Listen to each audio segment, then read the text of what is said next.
esta predicación. Vamos a permitir que nuestro hermano Sucre Gómez pueda introducir al predicador, pero antes de esto, quiero pedirles que puedan tomarse medio minuto y compartir esta publicación. Usted no sabe hasta dónde puede llegar esta publicación. Usted lo único que tiene que hacer es dirigirse. Ojalá alguno me ayude ya sea José Manuel o Giselle o cualquiera de los demás, cualquiera que pueda compartir el enlace de la transmisión en Facebook. De todas maneras, usted puede ir también, Luis José Bonilla, usted puede ir ahí y compartirlo en su página. Usted no sabe cuánto puede multiplicarse este mensaje que vamos a recibir. Muy bien, ya mi esposa lo envió. Ahí lo pueden tomar, por favor, y ir al enlace y compartirlo en su página para que este mensaje pueda llegar a muchos. Así que vamos a darle unos segundos para que usted pueda hacer esta labor de predicación, ¿ya? Usted compártalo en su página, por favor, para que este mensaje pueda ser multiplicado, ¿ya? Pueda ser multiplicado para que otros puedan escuchar también el mensaje de la palabra de Dios. Así que me imagino que lo están haciendo. Así que gracias. Esperamos que con la ayuda de Dios este mensaje pueda llegar muy, muy, muy lejos. Así que, sin más, vamos a dejar que el hermano Sucre Gómez presente al invitado de esta. Bien, buenas noches de nuevo.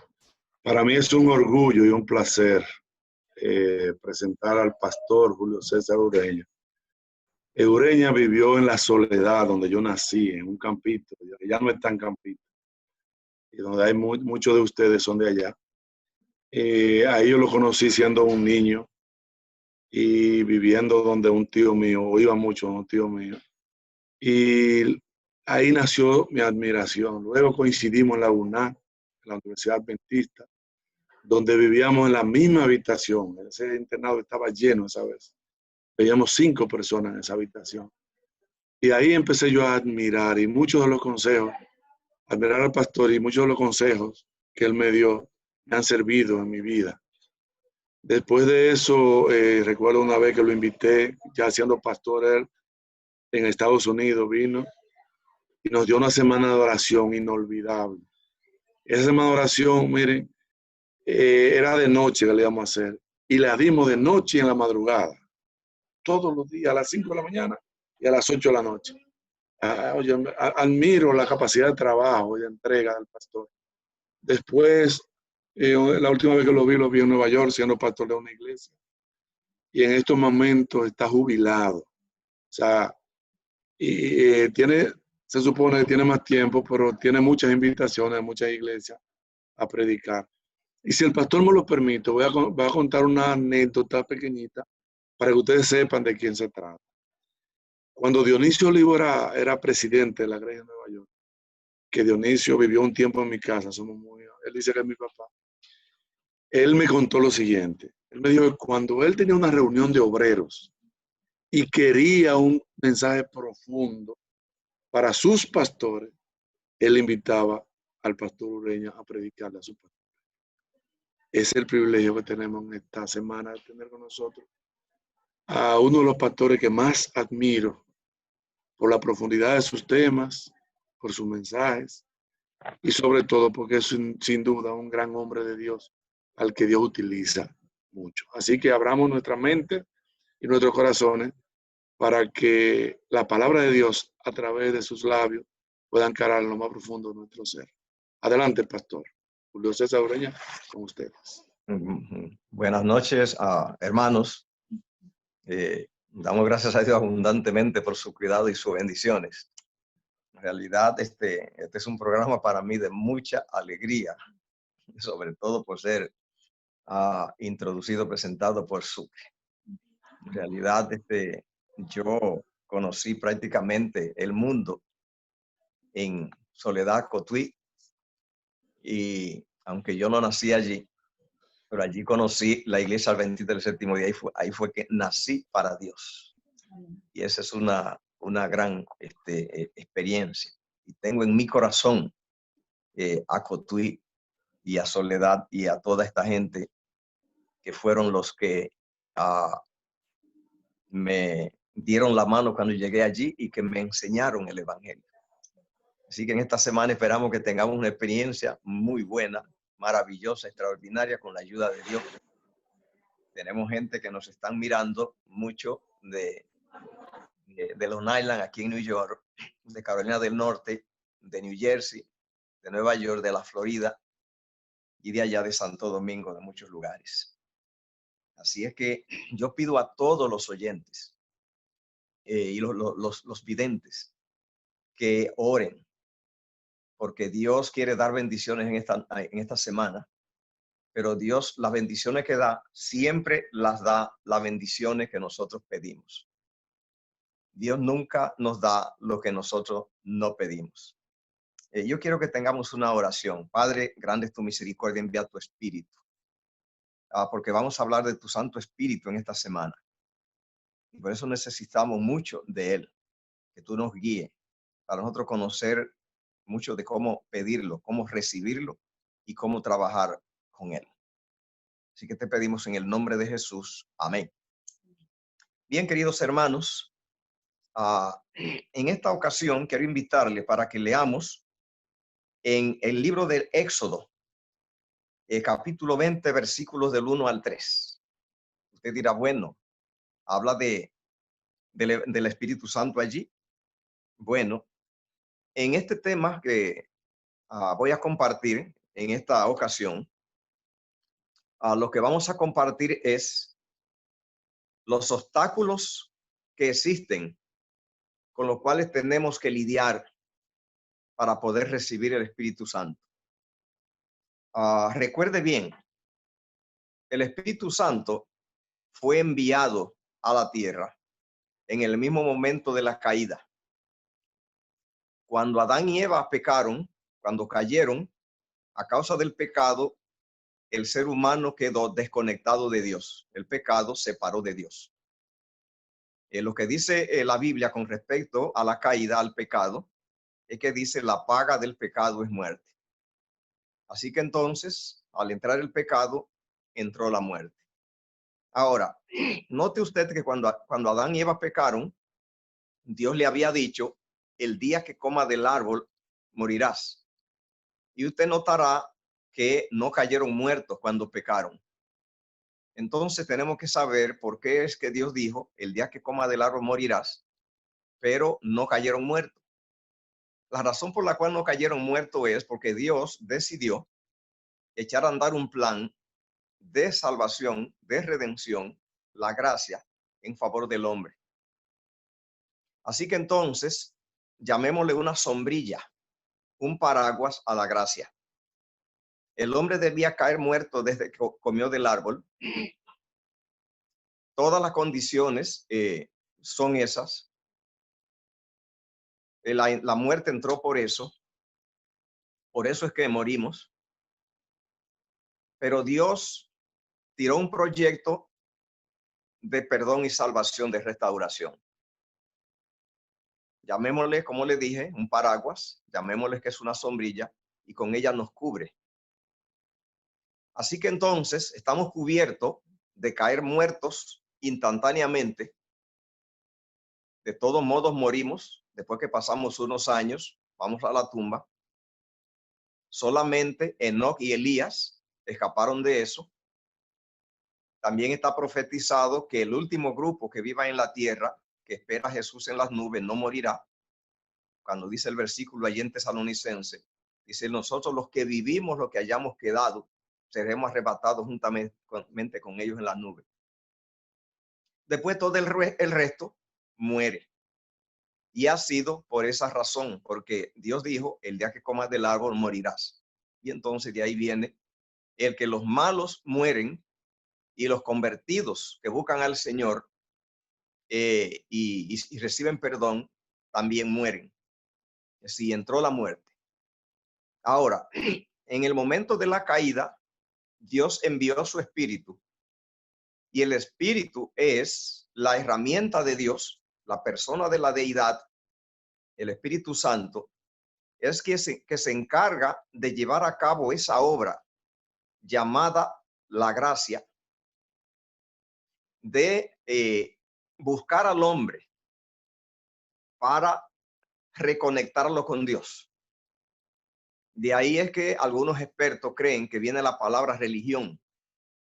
Creen que viene de una palabra antigua, en latín, religare, que indica que la religión es la herramienta que Dios estableció para de esa manera tratar de amarrar de nuevo al hombre para regresarlo a él, ligarlo de nuevo.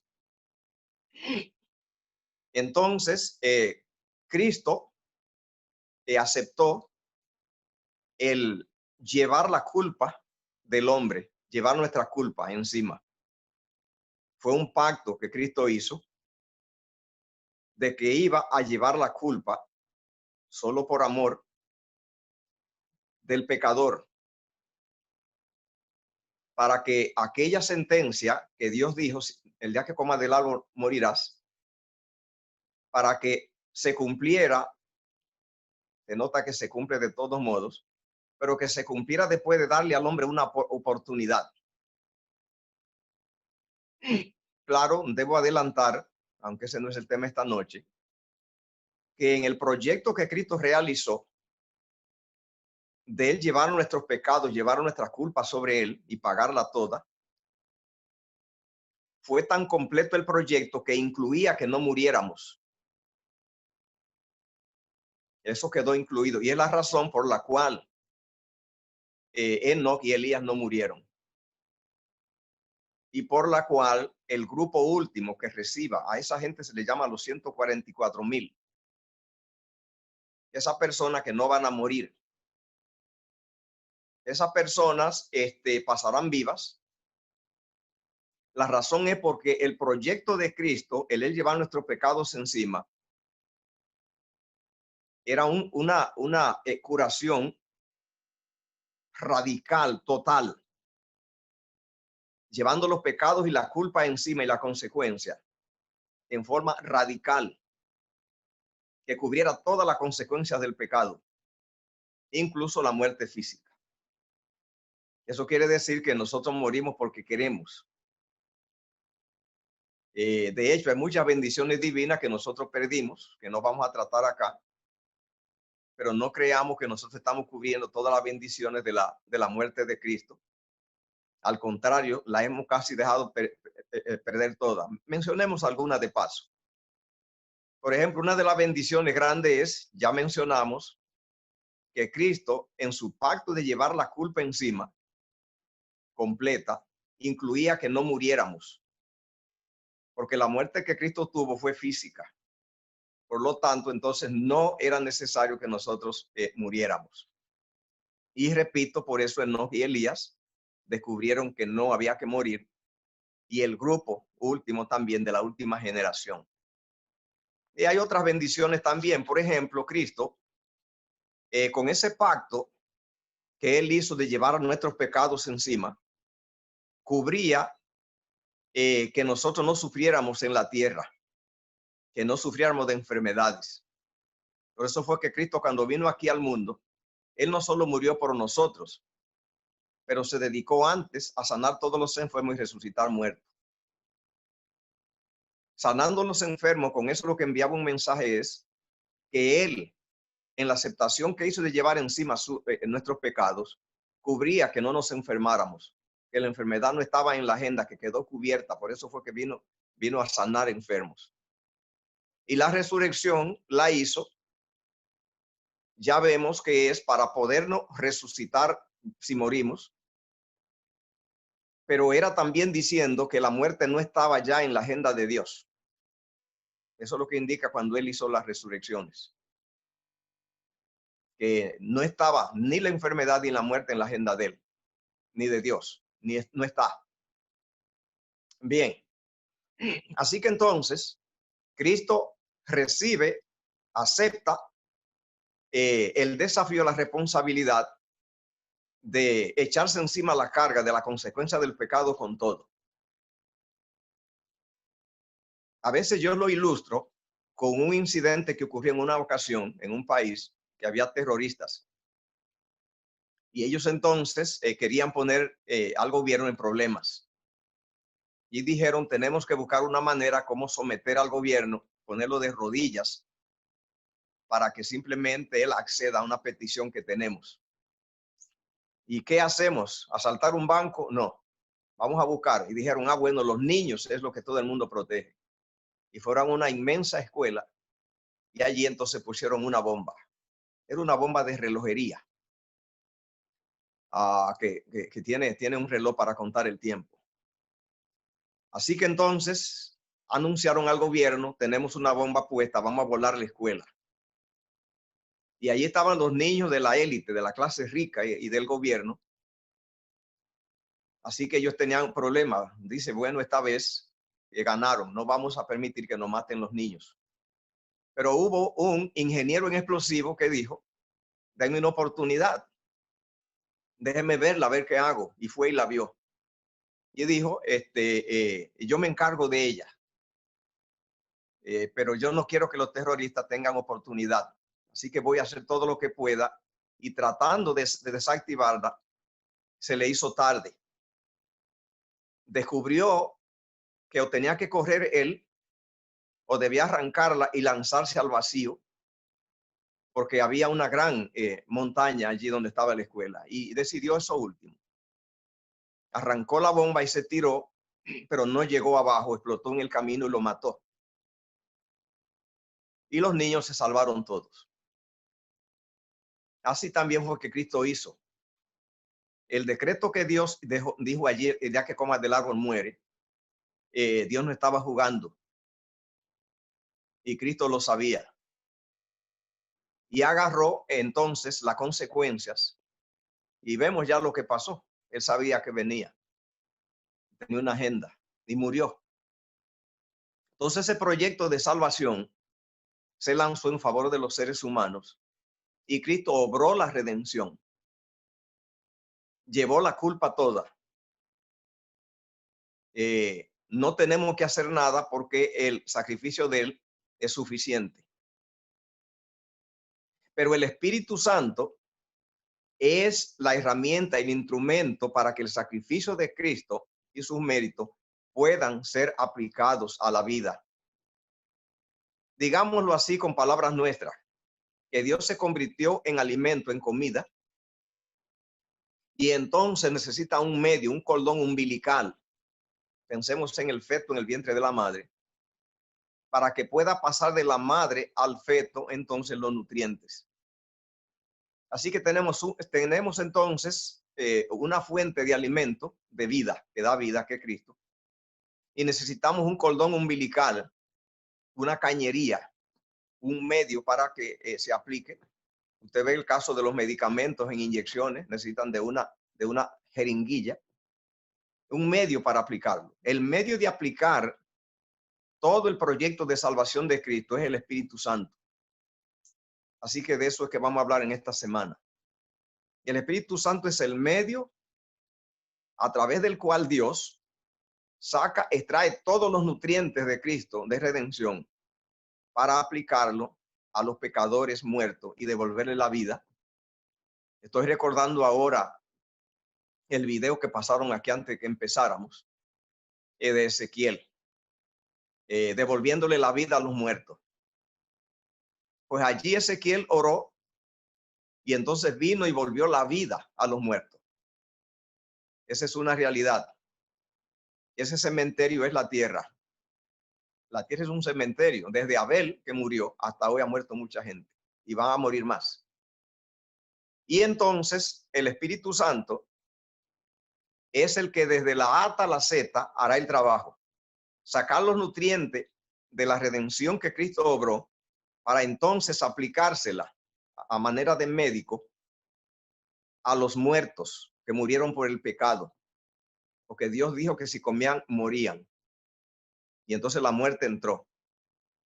Y el día que Cristo venga, es a través del Espíritu Santo, que así como vimos en lo de Ezequiel, así va a obrar, que va a ir entonces a la ceniza y lo forma y los levanta.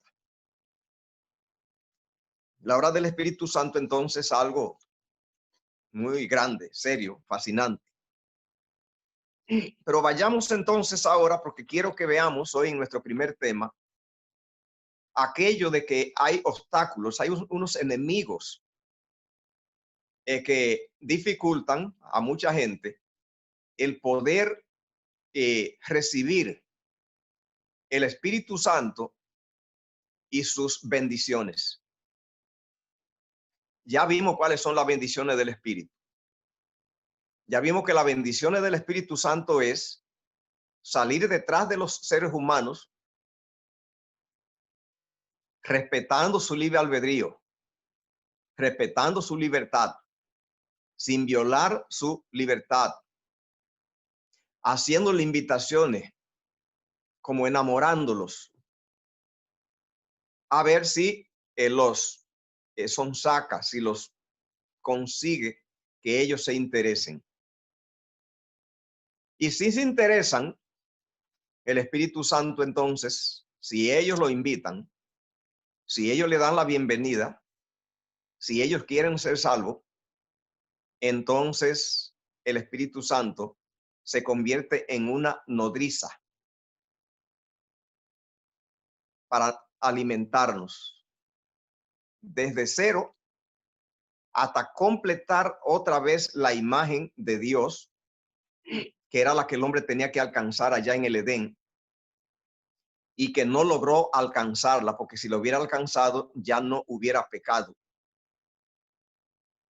pero que comió del árbol antes. Y entonces ahora Cristo no quiso que ese proyecto se perdiera por ese problema, sino que dijo, no, vamos a hacer todo esto para salvar el proyecto. Vamos a tirar un proyecto de buscar al hombre, a ver, de alcanzarlo. Así que la obra del Espíritu Santo, nuestro deber con el Espíritu Santo es saber eso y aceptar su oferta. Que su obra es buscarnos para salvarnos. Se habla mucho del castigo divino y se habla mucho de castigos de Dios y de la ira de Dios. Ya durante la semana vamos a estudiar algo del castigo divino y de la ira de Dios, cómo funciona. Pero lo que quiero decir es que Dios, para el hombre pecador, lo único que tiene para él es salvación. Eso usted puede leerlo en Juan 3, 16, 17, que dice, de tal manera amó Dios al mundo que ha dado a su Hijo unigénito, para que todo aquel que cree no se pierda, más tenga vida eterna. Porque no envió Dios a Jesús al mundo para condenar al mundo. Así que piense mucho en Juan 3:17, medite en ello para que sepamos más cómo es Dios, que Dios no tiene condenación con el hombre, contra el hombre, no tiene condenación contra nadie. Dios se puso a mirar qué hacía en favor del hombre. Una opción era condenarlo. Si es así, ya no estaríamos aquí. No hablemos de condenación divina. Juan 3:17 dice, no envió Dios a su Hijo a condenar al mundo, lo mandó a que el mundo sea salvo por él. Eso es lo que dice la Biblia.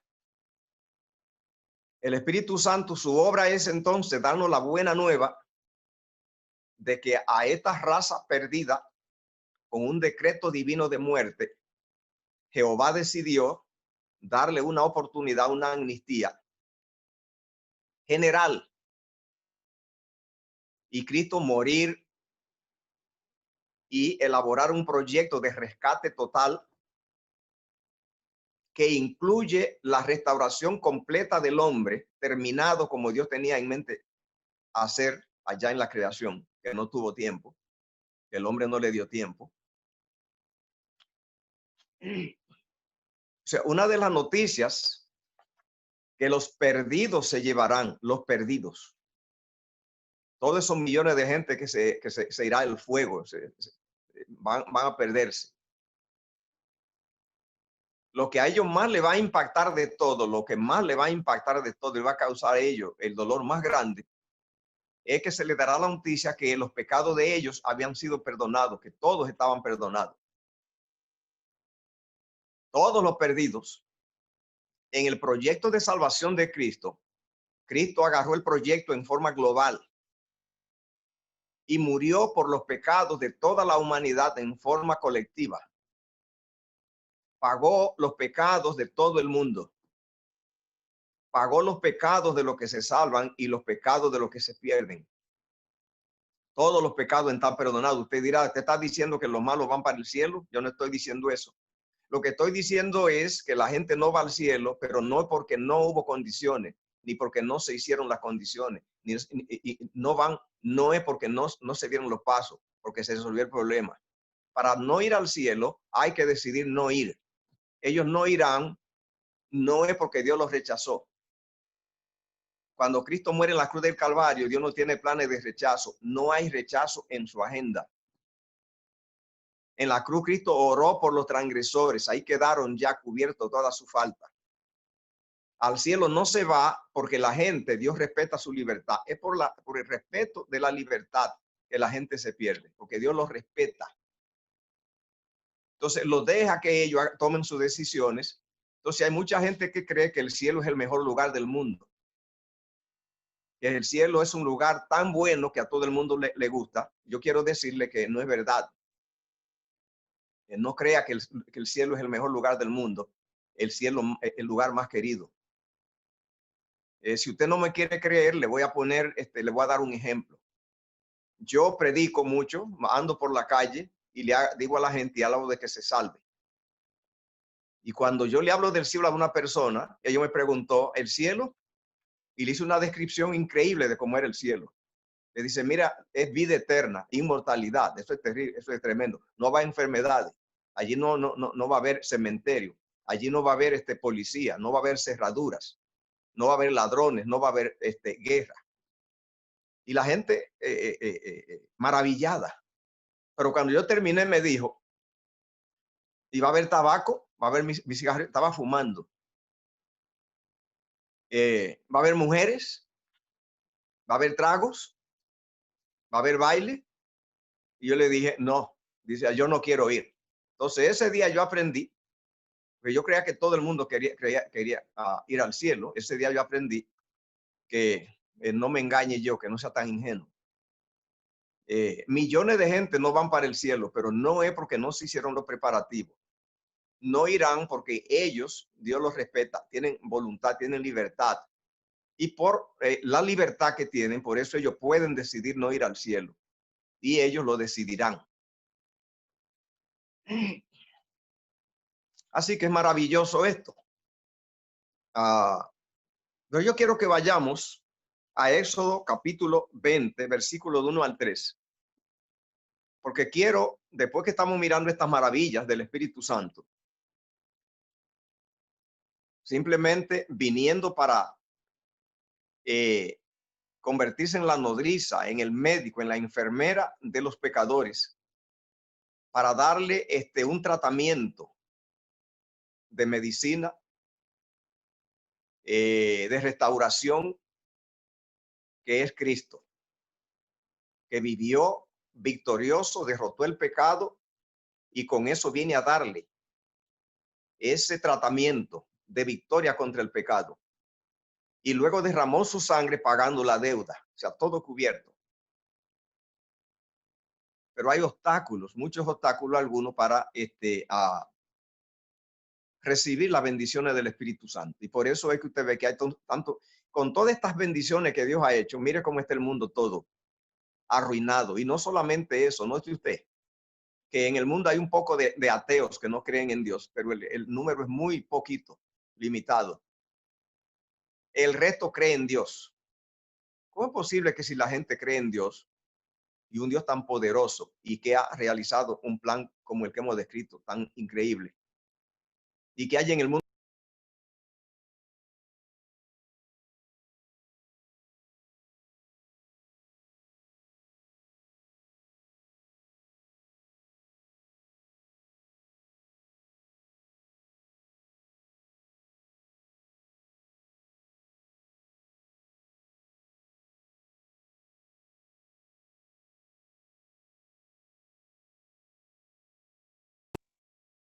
al ser humano. Hay obstáculos. Tenemos que ver cuáles son. En Éxodo 20 del 1 al 3, dice allí, habló Jehová. Habló Dios, te estaba diciendo, yo soy Jehová tu Dios que te saqué de la tierra de Egipto de casa de servidumbre.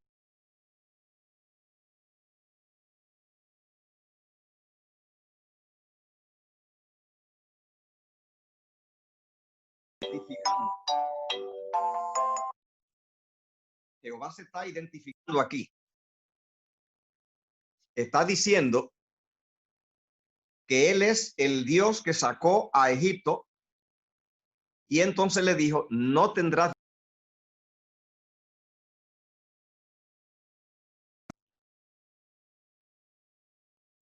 Yo quiero que hablemos un poquito de esto porque este es el obstáculo más grande. Está en el primer mandamiento, el obstáculo más grande que hay para poder recibir las bendiciones de Dios.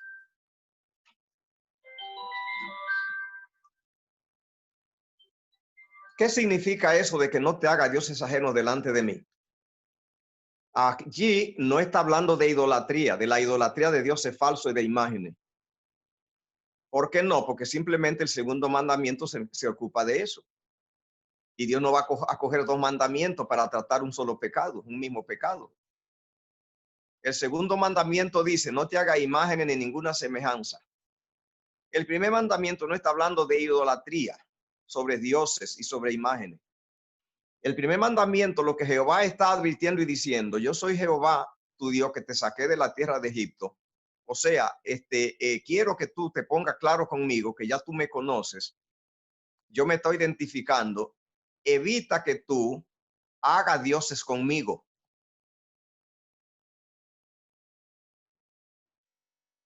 No permita que yo me convierta en un Dios. O sea, no está hablando de dioses falsos. Está hablando del Dios verdadero que se puede convertir en, que nosotros los seres humanos tenemos poder para crear a Dios. Veámoslo así, veámoslo así. Existe un concepto a donde dice el hombre creado a imagen de Dios. Pero escuche este otro concepto. Dios creado a imagen del hombre.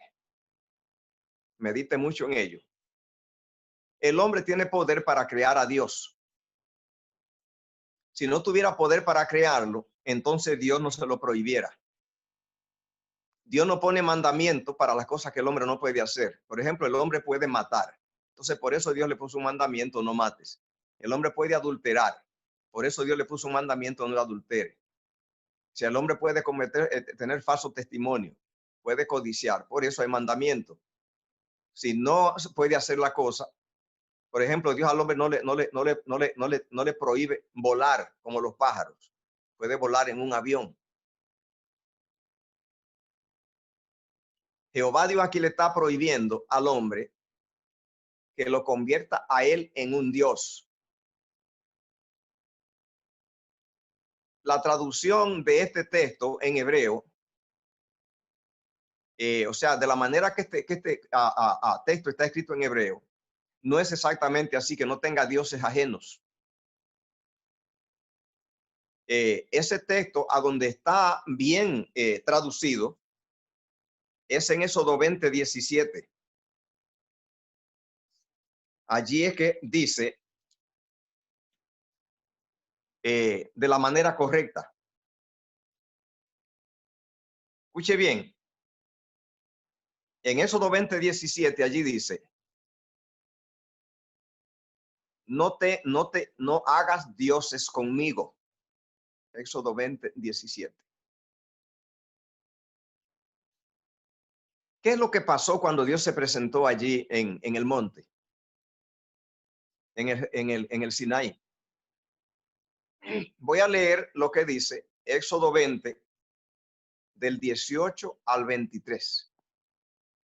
Allí dice, todo el pueblo observaba el estruendo de los relámpagos y el sonido de la bocina y el monte que humeaba. Y viéndole el pueblo temblaron y se pusieron de lejos. Así que Dios se presentó en el monte y se presentó y hubo bocinas, trompetas, terremoto y fuego. Entonces mucha gente se ha preguntado, bueno, ¿será que Dios cometió un error? No creemos que Dios comete errores, pero Dios hizo algo y ni no dio resultado. El resultado que no tuvo es que la gente se llenó de terror. ¿Qué dijo el pueblo? No queremos que Dios haga más eso. Ahí hubo un problema. Entonces vemos que no fue Dios, pero lo hubo. Alguien tuvo problemas. Fue el pueblo.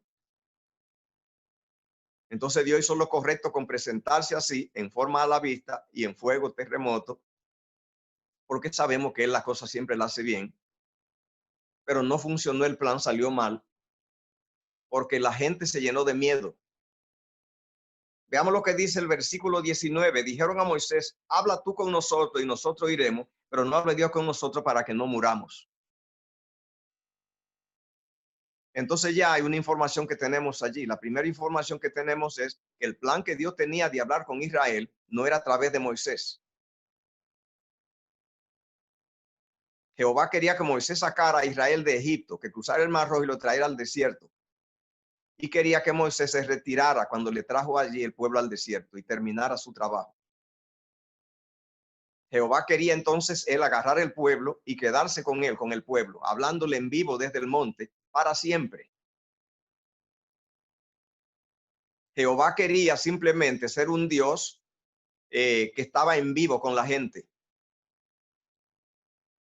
Jehová no quería ser el Dios que tenemos hoy, un Dios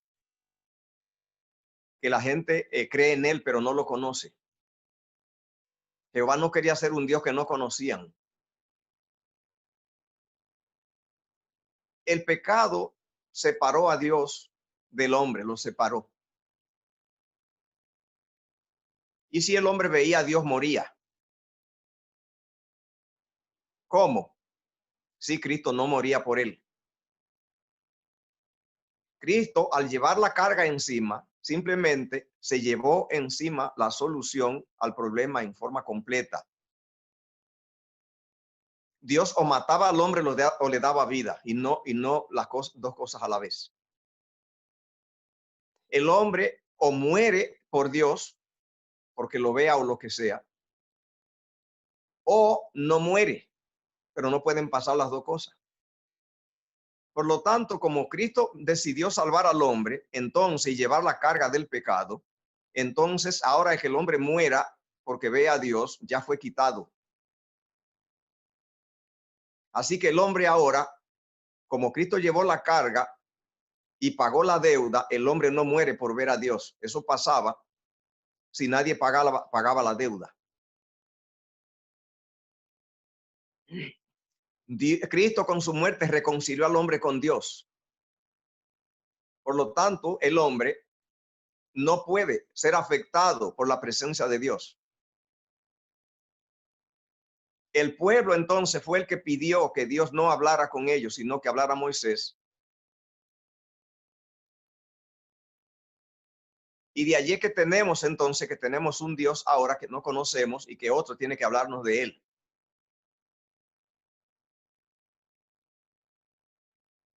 Cuando el pueblo le dijo eso a Moisés, versículo 20, dice así: Moisés respondió al pueblo, no temáis, porque para probaros vino Dios y para que su temor esté delante de vosotros, para que no pequéis. Entonces el pueblo estuvo a lejos y Moisés se acercó a la oscuridad en la cual estaba Dios. ¿Qué hizo Dios cuando el pueblo pidió que ya él no estuviera presente, sino como un intermediario? Que Dios trata a la gente con respeto y no lo obliga. Por lo tanto, todo lo que la gente le pide, él accede. Así que lo hizo así. Pero Jehová, mirando que el pueblo rechazó su manera como quería trabajar, quería que el pueblo tuviera un Dios vivo, diferente a los dioses falsos, que solo son ideas. Él era real y es. Jehová le mandó un recado al pueblo en el versículo 23. Jehová dijo a Moisés, así dirán los hijos de Israel, vosotros habéis visto que he hablado desde el cielo con vosotros. Hemos hablado de los privilegios de Moisés que Dios hablaba con él cara a cara. La Biblia no dice que Dios habló con Moisés, solo con Moisés cara a cara. La Biblia dice que Dios habló con todo el pueblo cara a cara. O sea, Dios estaba vivo en tiempo real, a la vista. El recado que Dios le mandó al pueblo fue Éxodo 20, 18 al 23. No hagáis dioses conmigo, ni de plata, ni dioses de oro haréis. De la manera que eso está escrito en hebreo es, no dice allí, no haga conmigo dioses de plata y de oro. Allí dice, no hagáis conmigo dioses. Y no hagáis dioses ni de plata ni de oro. O sea, hay tres cosas que están involucradas. Primeramente, no haga dioses conmigo. Número 2, luego está la plata. Y luego, número 3, el oro. O sea, usted dirá, bueno, nosotros entendemos que se puede hacer un dios de oro y otro de plata y de piedra y de muchas cosas. Pero la idea de que se pueda hacer de Dios un dios, eso no lo entendemos. Vamos a ver entonces qué dice en Evangelio de San Juan, capítulo 16, versículo del 1 al 3. Evangelio de San Juan 16, del 1 al 3. A ver qué dice allí. Dice en Evangelio de San Juan, capítulo 16, versículo del 1 al 3, dice así. Ponga atención a esto. Lo que Cristo le dijo a los discípulos para entender bien este problema. Esta cosa he hablado para que no tengáis tropiezo. Le dice eso a los discípulos. Os expulsarán de la sinagoga y aún viene la hora cuando cualquiera que os mate pensará que rinde servicio a Dios. Voy a leerlo otra vez. Os expulsarán de la sinagoga. Jesús estaba diciéndole que a los discípulos le iban a expulsar de la sinagoga. Y aún viene la hora que cuando cualquiera que os mate pensará que rinde servicio a Dios. Más harán esto porque no conocen al Padre ni a mí. Vamos a ver lo que Cristo está diciendo. Cristo está diciendo que los judíos que eran de la sinagoga, los judíos de la sinagoga, ellos le servían a Jehová, al Dios de la Biblia. Así eran los judíos de la sinagoga. Hay judíos ateos y otros sin religión. Pero los judíos de la sinagoga, eso creían y creen en Jehová, el Dios de la Biblia, el correcto. Pero Cristo dice que esa gente de la sinagoga, los que creen en el Dios correcto, en el de la Biblia, iban a matar a los discípulos y creerían que al matarlos rendían servicio a Dios. Y la D que usa aquí es mayúscula, a Dios, está hablando del Dios correcto. Dice, pero no conocen, harán esto porque no conocen al Padre ni a mí. ¿Cómo podemos entender eso? Que ellos lo hacen pensando que rinde servicio a Dios con D mayúscula. Y Cristo dice que ellos no conocen al Padre ni a mí. ¿Cómo se consigue eso? Recuerde que ellos no son personas que tienen los dioses de Egipto. La gente de la sinagoga, ellos no tenían los dioses de Babilonia. Tampoco tenían hoy como los dioses de ciertas iglesias como las vírgenes, ni San Pedro. Los judíos de la sinagoga era la crema de la religión de la Biblia y de Israel. Esta gente de la sinagoga, Jesús dijo que iban a perseguir, a matar a los discípulos. Iba pensando que servían servicio a Dios con D mayúscula, al Dios correcto. Y Jesús decía, ellos harán eso porque no conocen al Padre ni a mí. Indica que Cristo ahí tuvo que usar dos nombres diferentes para Dios. Tuvo que usar primero el nombre de Dios cuando decía que ellos creían que le rendía servicio a Dios. Y después para hablar del Dios correcto, entonces usó Padre. Es para separarlo, para saber que el Dios correcto, estas personas que mataban en nombre de él, ellos le servían a Dios. Pero Cristo dijo que no lo conocían. Usted dirá, bueno, pero eso es bien enredado, bien confuso. Yo lo que quiero decirle es que la idolatría más peligrosa que existe en el mundo es esa. ¿Cómo se logra eso? Bueno, ya vimos, el primer mandamiento, Dios prohibió que él pasara a ser un Dios. Y en Juan 16, del 1 al 3, vemos cómo se consigue. Se consigue que las personas le sirvan a Dios y Cristo diga que no conocen al Padre. Le voy a dar otro ejemplo. Pablo era judío, erudito, fariseo. Los fariseos eran de la crema de Israel. La gente dedicada a ser quisquillosos, buscadores de la verdad, y no querían cosas de la tierra. No le interesaba sino solamente a Dios. Era la crema. Fariseo significa separado. Separado para Dios. Gente puesta aparte para Dios. Pero Pablo perseguía a la gente de Dios. Indica que entonces Pablo tenía un problema con Dios. Y es que Pablo tenía a Dios, pero luego perseguía a Dios. De eso es que estoy hablando. Ese problema es el obstáculo más grande que hay para poder manejar la religión. Y es que el ser humano tiene poder para crear a Dios. Le voy a decir cómo. Usted coge una cámara fotográfica y usted toma una fotografía o un video de una persona. De hecho, el gobierno exige un ID, una identificación, y exige que tenga su fotografía. Hoy hay sistemas más sofisticados que trabajan con la huella digital y otro con lo que llaman biométrico, con el iris y la cara. Todos esos sistemas son lo mismo. Hacen así, toman una foto o la huella digital de alguien. Ocurre que legalmente esas huellas son de esa persona. Pero pensemos en la fotografía, donde sale lo físico, las facciones. El gobierno la acepta como ID, como identificación. Es de usted. El único problema que pasa con esa fotografía es que esa fotografía es de usted y es usted. Legalmente es usted.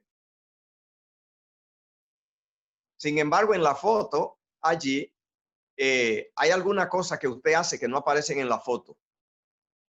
Por ejemplo, usted ríe. Y si le tomaron allí la foto cuando usted estaba riéndose, la foto no cubre todo, porque el día que cuando usted deja de reírse, la foto estaba riéndose. Si usted bosteza, la foto no tenía el bostezo. Si usted se enoja, la foto no tenía eso. Si usted se impacienta o llora, la foto no tenía eso. Cuando se ponga a dormir, la foto no tenía eso. Usted nota que hay una diferencia entre usted en la foto y usted en persona. Ese es el problema que pasa con Dios y es el problema más difícil que hay con la religión. Cuando Dios dijo en el primer mandamiento, no haga de mí dioses, no estaba hablando de que lo hicieran de plata o de oro. El segundo mandamiento se encarga de eso. Es lo que Jesús dijo en Juan 17, del 1 al 3. Cuando las personas sirven a Dios, al Dios correcto, y luego matan en su nombre, cosa que Dios no hace, indica que ellos tienen el Dios correcto, pero no lo conocen. Eso pasa con nosotros. Nosotros conocemos a la persona por la foto. El día que vayamos a su casa y lo vemos que él esté en un cumpleaños, o que él esté tratando con su esposa, o que él esté atendiendo una reunión, allí vamos a ver de él faceta que en la foto no está. En otras palabras, nosotros los seres humanos tenemos una cámara fotográfica y nosotros tomamos fotos de todo. Es por eso que usted se aprende los lugares y se aprende los árboles y se aprende las calles y conoce a la persona por la fotografía. A Dios no quiere que le tomen fotografía. Así como yo no quiero que usted me tome una fotografía. ¿Por qué no? Porque si usted me ve en foto, usted no va a saber cómo yo soy. Si usted y yo compartimos, que yo lo invito a comer, vamos a hablar muchos temas. Ahora mismo me están viendo en vivo y están oyendo de mis conceptos. Con la foto usted no consigue eso, pero la foto mía soy yo.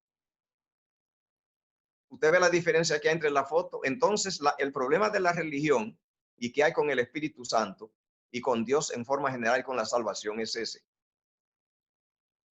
Que la humanidad ha tomado una foto de Dios y entonces cree en la foto. Tienes razón para creer porque es de Dios. Pero el problema es que la foto es de Dios, está congelado y Dios quería que Israel lo tuviera en vivo porque la foto congelada usted no comparte con la persona todo. Ve solo de la manera que estaba en un momento. Pero la dinámica de compartir con él es diferente. Y Dios quería y quiere que se tenga al Dios en dinámica. Y la foto es estática. Ese es el problema que tiene la religión en el mundo. Usted ve que todo el mundo es religioso y ve aún la religión toda fracasando. Veamos, por ejemplo, el caso de Israel. Israel era el pueblo de Dios. Dios caminaba con Israel. Israel fracasó. ¿Por qué Israel fracasó? Israel salió de Egipto. Israel no pudo entrar a la tierra. Entró otra generación, murieron en el desierto. ¿Por qué? A muchos le echan la culpa a Dios. No, el plan de Dios era que entraran a la tierra. ¿Por qué no entró? Dios podía obligarlo, pero Dios no tiene en su agenda obligar a nadie. Es con el libre albedrío. Si no quieren, Dios simplemente no es como nosotros que obligamos. Él no obliga. Es por voluntad, pero no entraron. ¿Por qué no entraron y murieron en el desierto? Porque ellos no quisieron al Dios que estuviera vivo, porque ese es con el cual se consigue las herramientas para poder crecer y poder alcanzar las metas divinas. Cristo salva. Cristo da poder. El Espíritu de Jehová da poder que resucita muertos. Pero las fotos de él no. Y cuando la gente tiene la foto, defiende como si esa es Dios. Y lo es, pero está muerta. Y eso es lo que ha pasado con la religión. Entonces Israel no quiso al Dios en actividad. Y le sirvió a Dios toda su vida. Los judíos están sirviéndole a Dios todavía. Vino Cristo. ¿Qué pasó con Cristo? Bueno, era Dios. Pero lo mataron. ¿Por qué? Porque ellos le servían a Dios. Y cuando vino Dios lo mataron. ¿Por qué Pablo perseguía? Porque Pablo le servía a Dios. Pero cuando Dios vino, lo perseguía. Para poder tener éxito en la religión, tenemos que conseguir a ver si nos conectamos con Dios en tiempo real, porque con la foto no podemos recibir los nutrientes ni recibir la dirección. Millones de personas le obedecen a Dios, pero le obedece una información que le dio el año pasado. Yo no quiero que me vaya a malentender. Yo le voy a decir a usted algo. La persona que sigue a Dios con la Biblia solo no tiene futuro. Usted dirá, pastor, tenga cuidado. No, yo le digo, vaya a Israel. Yo estaba en Israel el año pasado. Ellos se saben la Biblia. Y ellos tienen problemas. ¿Tiene la Biblia problemas? No, pero hay un problema. El problema es la mente humana. Cuando el hombre pecó, se desprendió de Dios y la mente se le convirtió en mente de animal. Una bestia, lo dice la Biblia. Si esa mente le dan un documento de cualquiera que sea, a un celestial, al igual que una cotorra se lo aprende. Pero usted no cree que una cotorra, porque pueda decir un salmo, ya es un ser humano o es un santo. Usted cree que es una cotorra todavía. Así le pasa a todo aquel que se aprende los mandamientos y la Biblia sin el Espíritu. El Espíritu es el que quita la bestia, transforma al animal en ser humano a la imagen de Dios, y la Biblia como letra no lo hace. Si no me quiere creer, entienda lo que Pablo dice: la letra mata y el Espíritu da vida. Lo que está diciendo es que la letra sin el Espíritu no da vida. Si aún no me quiere creer, vea la parábola de las 10 vírgenes. En la parábola de las 10 vírgenes dice que las vírgenes fatuas tenían la lámpara. Y nosotros sabemos que la lámpara es porque conocen la Biblia como nadie. Y ellas dijeron, no yo, nuestras lámparas se apagan. Créale, se le apagó. Dice que no pudieron entrar. Ese es el problema que pasa con Dios y con el Espíritu Santo. Tenemos que tener cuidado porque el Espíritu Santo, para que pueda funcionar, tiene que estar en tiempo real. No es suficiente con que tengamos la doctrina del Espíritu Santo. Y no es suficiente con que tengamos la Biblia. No es suficiente que tengamos la doctrina correcta. Podemos ser de la iglesia correcta. La Virgen es de la iglesia correcta. Y no entraron. Esto del Espíritu Santo es muy serio. Indica que es de donde se recibe y con la creencia, la doctrina, la verdad sobre el Espíritu Santo. No es suficiente. Tiene que ser el Espíritu Santo en forma activa, viva, funcional, para que pueda dar las bendiciones de la salvación, de la redención, traer el nutriente de Cristo, transformar, volver el hombre a la imagen de Dios, para que quede completado a su imagen y semejanza, y que reciba la naturaleza divina. Que Dios le bendiga y que podamos vernos mañana, si Dios quiere, a la misma hora.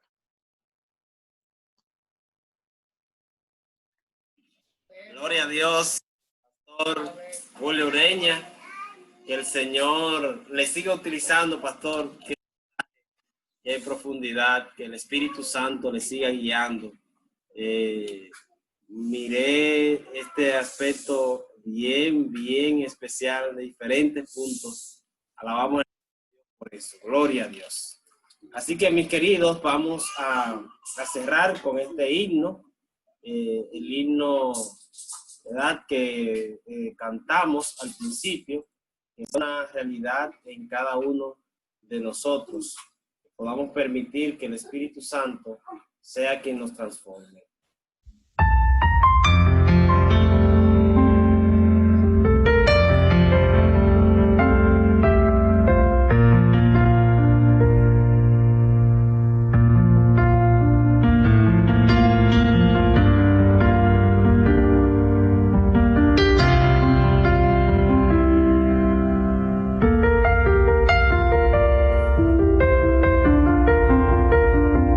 Espíritu Santo, ven, llena mi vida y quédate en mí.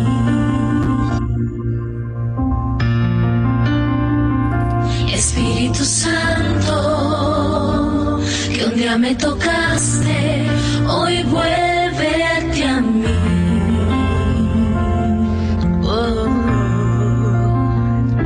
Espíritu Santo, si en mí tú pusieras un poco de ti, mi vida cambiará, a Dios adorará y sería feliz. Porque cuando estás en mí, se va la tristeza. Porque cuando estás en mí, me sobran las fuerzas. Oh, por eso te pido, no sueltes mis manos y haz morada en mí.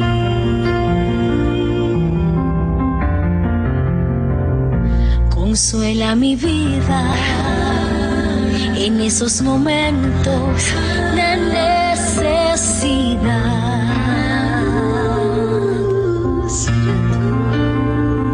Y allá en el camino por donde yo llego a la santidad,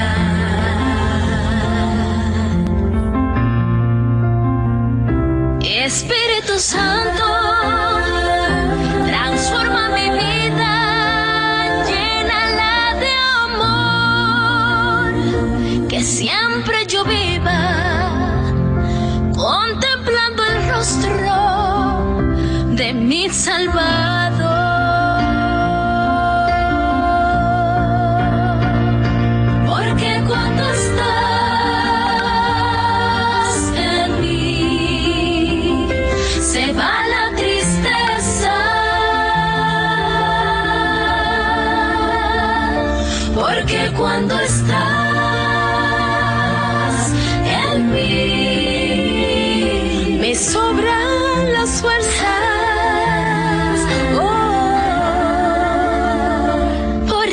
te pido, no sueltes mis manos y haz morada en mí, morada en mí, morada en mí.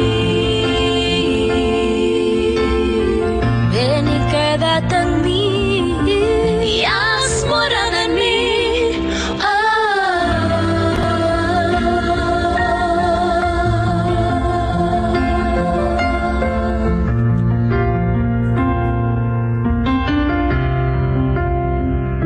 Por eso te pido, no sueltes mis manos y haz morada en mí.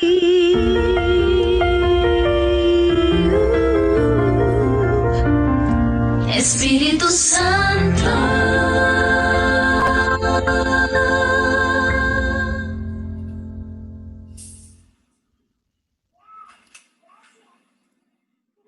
Asimismo, el Espíritu Santo haga morada en nosotros.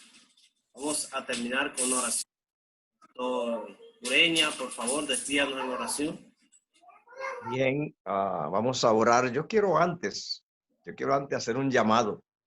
Ok. Quiero hacer un llamado para que nosotros, todos los que hemos estado en esta noche aquí, en esta cadena, hagamos una resolución de nosotros, aferrarnos del Espíritu Santo, buscarlo al Espíritu Santo vivo, al Espíritu viviente, al Espíritu que hace cosas, al que funciona, al que hace salvación, al que da resultado. Quisiera que cada uno en su corazón se proponga eso. Yo quiero saludar en forma especial a Pichiro, porque hace muchos años que yo no veo a Pichiro y vi que está allí. Y yo quiero mucho esta familia Cruzet, la amo mucho. Tengo muy, muy gratos recuerdos, como la comadre Mercedes me trataba allá en el año 1969, ha llovido mucho. Vamos a orar. Padre, grande es tu misericordia. Gracias, Dios mío, por tu cuidado y bendiciones, Señor. Gracias, Señor, porque estamos en una lista de privilegio, Señor, en tus intereses. Ha enviado a tu Hijo unigénito para rescatar a este mundo. Somos importantes para ti. Gloria a Dios. Toma nuestra vida, Señor. Quita todos los obstáculos que impiden que nosotros recibamos tanta salvación. Haz tu obra de salvación en nosotros con la operación de tu Santo Espíritu, desde hoy para siempre. En el nombre de Jesús. Amén. Amén. Yo quiero dar un saludo especial al pastor que ha tenido bien invitarme para este programa.